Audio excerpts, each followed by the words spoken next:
Hey guys, welcome back to Magic TV. My name's Craig. It is, what time is it? I can't remember. It's 9 o'clock. It's time for another video. And today I'm going to be talking to you about the Newmarket Magic Shindig.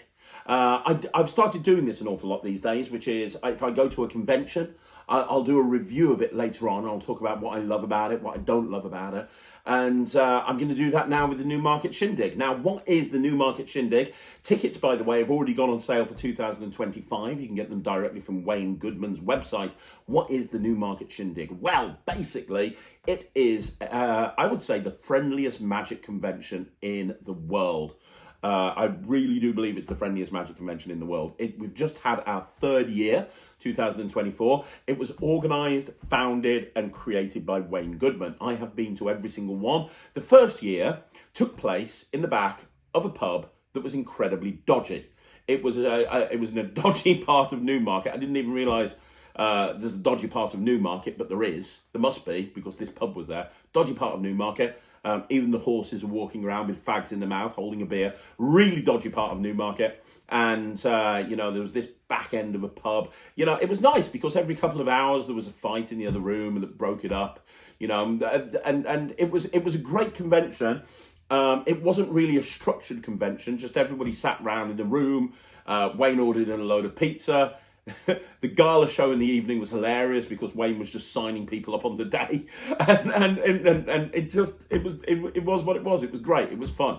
It was a wonderful convention, and what I loved about it is there were quite a few big names there, people who'd been in magic for years, people who were brand new into magic, and everybody was sitting around just chatting to each other. They were all having conversations, they were all chatting, they were all learning, and it was what the session was when it was based in Gloucester. Unfortunately, I think the session has lost its way a little bit, but that's another video for another time. But this reminded me of the session when it was based down in Gloucester, where everybody was just sitting down, sessioning with each other. There were no formal lectures, there were no formal dealers, and it was what it was, and it was fantastic. Then in the second year, Wayne moved into a bigger building and moved into a much nicer venue and a nicer part of Newmarket.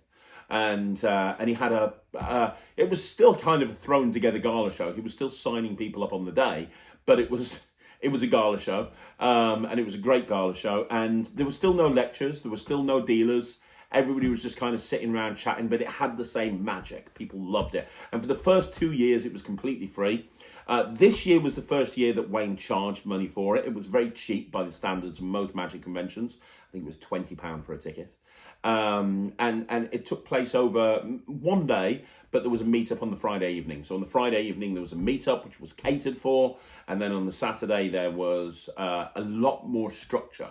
So you had a section for the dealers. There was a bar area where everyone could sit down and session and chat and chill. And there were a couple of sessions organised throughout the day. There were 2 lectures, one by Andy Smith from Alakazam Magic, and one from Martin Pierce, who is an amazing mentalism creator. And also a workshop from John Morton, who is brilliant. Everyone knows John Morton's brilliant. There's nothing else to say about that. John is amazing. And then the gala show was actually organised this year. It was an organised gala show. He actually even had posters for it, rather than signing people up on the day. And that is the convention that I'm talking about. I'm going to do a review of the third year. So, first of all, there were a decent amount of dealers. Considering it's a smaller convention, there were a decent amount of dealers. Wayne was obviously there. Alakazam were there. NETRIX was there. Mike Sullivan was there. You had Jamie Dawes there. You had Martin Pierce there. British Secret Service. Mike Davis was there. There were quite a few magic dealers, and from what I heard, they did very well, which is good. Magic TV did not or want a stand. I just wanted to go there and have fun. I didn't want to be standing behind a stand the whole time. And I saw Andy's lecture. It was great. It was technical card magic, as you would expect with Andy, done flawlessly, as you would expect with Andy. Martin Pierce had some very, very nice ideas, and it was a very inspiring lecture. There were a couple of pieces in there that I absolutely loved, including the banana trick, which is one of Ryland's favourites. The workshop was very hands-on with John Morton. It was almost like an arts and craft. Imagine an arts and craft kiddie's birthday party, but for magicians, and that's what you've got. There were like 30 or 40 magicians sitting around the table doing arts and craft, making gimmicks, and it was a joy to behold. I was worried, and I didn't say this to Wayne, but when he told me that he was charging money and also that there were going to be dealers there and formal lectures there, I was worried it would lose its charm. I was worried it would lose its sense of self, that it would become just another magic convention. Because the thing that I've loved about the Newcastle market, the Newcastle Shindig, is that it's very family orientated. There's kids there, there's families there. It's just a fun experience for everybody. I was a little bit worried that that wouldn't happen, and I shouldn't have been worried because of that big bar area. Everybody was sessioning. The bar was open 24 hours. There were people until 2 o'clock in the morning that were drinking and chatting and sessioning. And although people were in watching the lectures, and the lectures were amazing, and people were going around the dealers, they were also in the bar and they were sessioning. It was just fun. It was a really fun convention. It was the best Newmarket Shindig that Wayne's organised. It was amazing. Lectures were great. Convention was great. And you can tell that Wayne cares. You can tell Wayne cares. He did several things. You know, there's so much that man did. You can see that this is a passion project for him. It's not about him making money. It's about him wanting to put something together that really helps the community grow. And you can tell he cared. He even kept his bad jokes down to a bare minimum, which was lovely to see. And Wayne is such a nice, caring guy, and that comes across. And there's nobody better to organise a magic convention, honestly, as far as I'm concerned. So the actual convention was great. The lectures were great. The dealers were great. The environment was great. The venue was fantastic. And then you have the Gala show, which was very organised, and it was awesome. It was awesome. Like Ryland closed the first. So right, first of all, Wayne compared. So you saw Wayne doing a whole bunch of stuff. Wayne's just a consummate professional and just kept everything running and is just hilarious in every way. You had Nia Evans. So I opened up the convention with a performance, the Gala show, with a performance of the Atomic Deck, the Quantum Deck 2. Can't talk about that. Murphys will kill me. Then, but everyone loved it. People thought it was a stooge. It wasn't. Then Nia Evans came on, and Nia is amazing. Nia is such a great. She's got a big name. She's going to be huge in this industry. Mark my words. I'm telling you right now.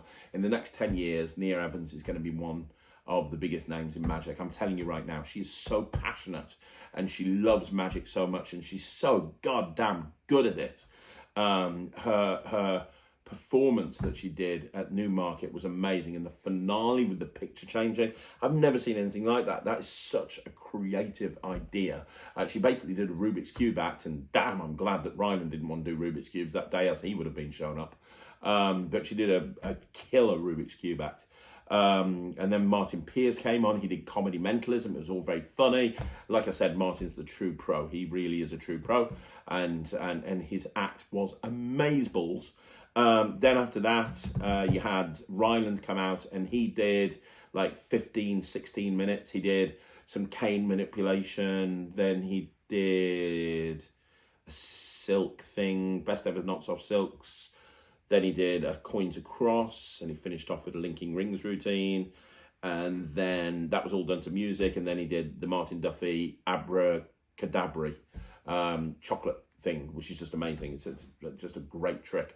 So he did that, and that got a great reaction. And then then there was an interval, and then in the second half, Ryland did his Orange Juice act for the first time. Never performed the Orange Juice act before in front of an audience outside of the Magic Circle. And so that was the first proper performance of the Orange Juice act. Then he did, then that's it. Who else was there? Then Thomas Maloney did a really cool version of a smash and stab using a musical chairs premise and sitting down on the spikes. And then me and Matt finished off, and we did a couple of illusions, a couple of smaller illusions. We did a spike wrap on Ryland. We performed the masterpiece by by Matthew Wright, and we did the the Card Through Window by John Miranda, which unfortunately didn't go as well as we wanted it to. What's really interesting is it did not go anywhere near as well as we wanted it to. We had a major problem with that, and that was kind of our finale routine, and I pivoted and went in a completely different direction. And what's really interesting is I had people coming up to me afterwards all of the time saying to me and Matt, so was that part of the trick? Was that window thing part of the trick? And we were like, nope, it went wrong. We just pivoted. And I think that's the most important thing. I'll do a video on this at some point, but it's not a problem having things go wrong. Things go wrong all the time. When you're trying out new material, you're always going to have something go wrong. The key thing is how you deal with it. You know, if you make it a big deal and you go, well, guys, I'm really sorry, this is screwed up, then it becomes a problem. But if you can pivot, if you can make the audience question whether there was even a mistake in the first place, well, that is when you've struck gold. And that's, an important skill that I think all magicians need to have. The masterpiece, by the way, went brilliantly, and I'll be doing a review show special on that at some point in the future. But outside of that, that was the end of the convention. Everyone stayed up to the early hours of the morning drinking. There was more breakfast and stuff on the Sunday, and then everyone went their merry way. I'm telling you right now that the Newmarket Shindig is the friendliest magic convention in the world. Is it the biggest? No. Is it the largest amount of dealers? No. Are they the best lectures? No. Is the Gala show the best Gala show in the world? No. However, what you have going for it is it's a really great bunch of people. Wayne always attracts fantastic lecturers, fantastic cabaret acts, fantastic everything. Everything is just really, really great. And more importantly, you're right there with the stars of magic. Where else can you sit down with somebody like John Morton and get a 10-minute chat about creativity? Where else can you sit down with somebody, and just like Wayne Goodman and sit down and really learn from Wayne about how to tell terrible jokes? Where else can you learn that sort of stuff? There's nowhere else that you can go and get that sort of experience, not even at the Session Magic Convention. So I love this. I have already got tickets for next year. The Newmarket Shindig is amazing. Wayne should be absolutely delighted with what he's built here. And I will say one more thing. I'm going to leave you with this. I'm going to leave you with, I can't show a performance of everything because I haven't got I haven't got live performances of everything. I have got a live performance of the masterpiece, but I'm going to use that later on in a review show. But I have got Ryland's performance of both the act that he did before the interval and his orange juice act as well, that he performed for the first time in front of a live audience. And so I'm going to leave you with those two performances so you can watch that, because I know a lot of you guys follow Ryland and follow his progression as a performer. So I'll show you that. And you can see what you missed, and hopefully next year you guys will be at the Newcastle Shindig.